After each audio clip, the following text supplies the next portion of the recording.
There's been many great athletes at Mizzou, but few have been as important to Mid-Missouri as Sophie Cunningham. The Rockbridge star has dominated local courts long before her time at Mizzou, but also served as a role model in the community. Cunningham's time at Mizzou is approaching the end. The senior has helped turn the basketball program into a top 25 team, taking home many individual honors along the way. The latest of which is having her name on yet another watch list.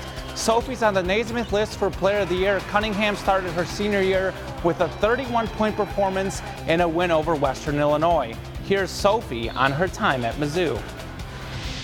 I'm really honored. I mean, there's been a lot of ups and downs, but I think it's really grown or put me in the position where I am today and made me who I am. And so there's a lot of stuff that is really rewarding, a lot of highs and a lot of lows, honestly. But I just try to keep it right here, and I can't wait to put on a show for the last time for this community. The 16th ranked Tigers will host Missouri State tomorrow night at 7 p.m. Speaking of local stars, how about Jefferson City's OG Anunoby? He had another good game for the Raptors tonight. This is what OG does best: defense into the offense, the steal and the slam. More OG in the second quarter. How about this? He shows his range as he hits the three. The 12-1 Raptors actually trailed most of the game. OG trying to keep them in it in the fourth quarter. How about another steal? OG with 3 on the night, and he's going in for the transition lay-in. His teammates loving it. Next possession, more OG. He's open in the corner, and he hits the 3 ball. OG scores 17 points tonight, but it's not enough. The Pelicans win 126-110. To football, the Mizzou freshman had an impressive showing in Missouri's 33-28 win over Vanderbilt. Daniel Parker was named the SEC Freshman of the Week. He had 3 catches for 42 yards and a touchdown. Dominic Jacinto also added 4 grabs for 81 yards. Mizzou picked up its 6th win, and the Tigers are now bowl eligible. But Drew Lock and Barry Odom have bigger goals for the Mizzou program.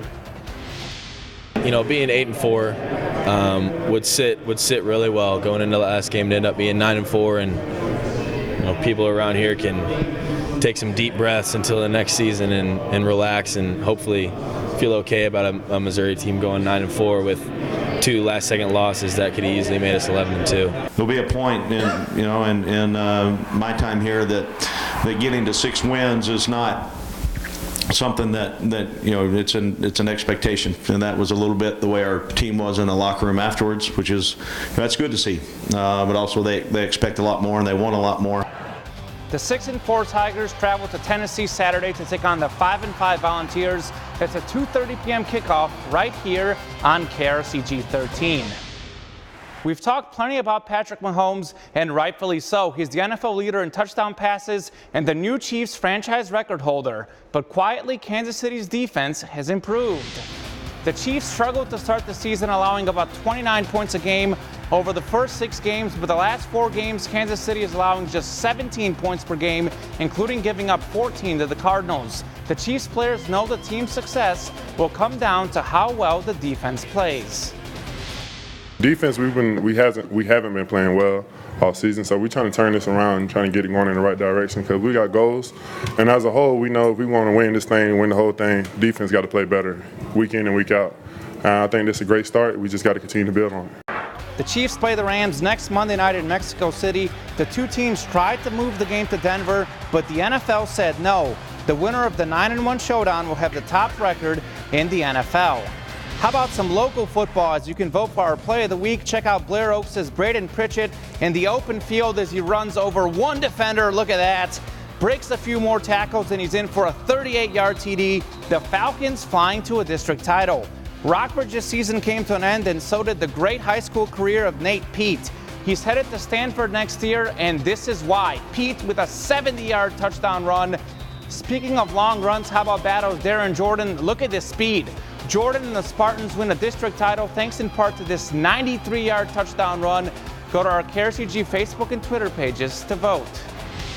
And I finish with the weather report, as Westminster was supposed to play a team from Kansas City in its home opener, but because of the snow, the game was canceled. Still a good night for the Lady Blue Jays. Every coach enjoys an extra practice. So instead of just taking the night off, we decided we'd come in and get a little bit of work in, take advantage of the opportunity we have, maybe to get some zone work and try to work on some things that we're not quite ready for, make lemonade out of lemons. Like that. Yeah. You know, the thing is, football, basketball, we think of basketball as indoors, but sometimes if it's a far game, you can't make it. Yeah, that's true. All right, thanks, Kamen. We will have recaps when we come back.